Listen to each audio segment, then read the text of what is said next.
দর্শক, সিএমএম আদালত থেকে এ বিষয়ে আরও বিস্তারিত জানাতে যোগ দিচ্ছেন সহকর্মী জুবায়ের সানি সানিম। যেমনটি বলছিলাম, বুধবার রাতে আসাদুজ্জামান মিয়াকে গ্রেফতার করা হয়েছে। আদালতে কখন উঠাতে পারে আর রিমান্ড শুনানির বিষয়ে কি তথ্য আছে আপনার কাছে? ফয়সাল, আসাদুজ্জামান মিয়াকে যতটুকু আমরা খবর পাচ্ছি দুপুরের পরে তাকে আদালতে নিয়ে আসা হবে এবং তার বিরুদ্ধে 10 দিনের রিমান্ড আবেদন করা হবে ছাত্রদলের সাবেক সাধারণ সম্পাদক খিলগাঁও থানার জনি হত্যার ঘটনায়। এবং সেই 10 দিনের রিমান্ডের পরে আদালত তার কদিনের রিমান্ড মঞ্জুর করে সেটি একটি দেখার বিষয়।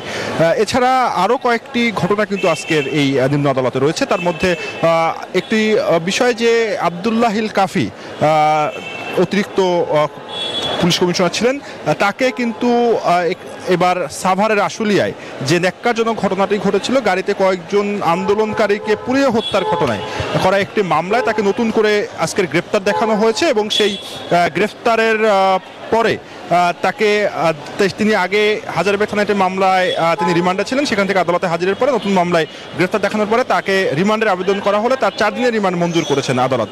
এছাড়া পুলিশের সাবেক মহাপরিদর্শক চৌধুরী আব্দুল্লাহ মামুনকে আদালতে হাজির করা হয়, সেখানে তাকে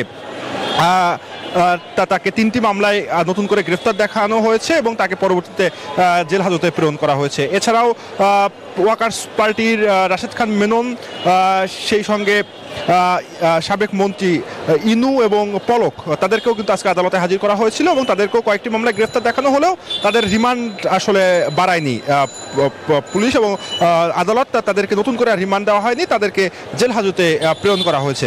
তো মোটামুটি আজকের অনেকেই যেটি বলছিলাম যে তাদেরকে হাজির করা হয়েছিল। এছাড়া আসাদুজ্জামান মিয়া সাবেক ডিএমপি কমিশনার, তাকে কিন্তু বিকেলে আদালতে নিয়ে আসা হবে এবং যতটুকু আমরা নিশ্চিত তথ্য পাচ্ছি তার বিরুদ্ধে 10 দিনের রিমান্ডের আবেদন করবে পুলিশ এবং তারপরে শুনানির পরে আদালত কয়দিনের রিমান্ড মঞ্জুর করে সেটি এখন দেখার বিষয়। তো আমার কাছে এই ছিল নিম্ন আদালত থেকে সর্বশেষ তথ্য।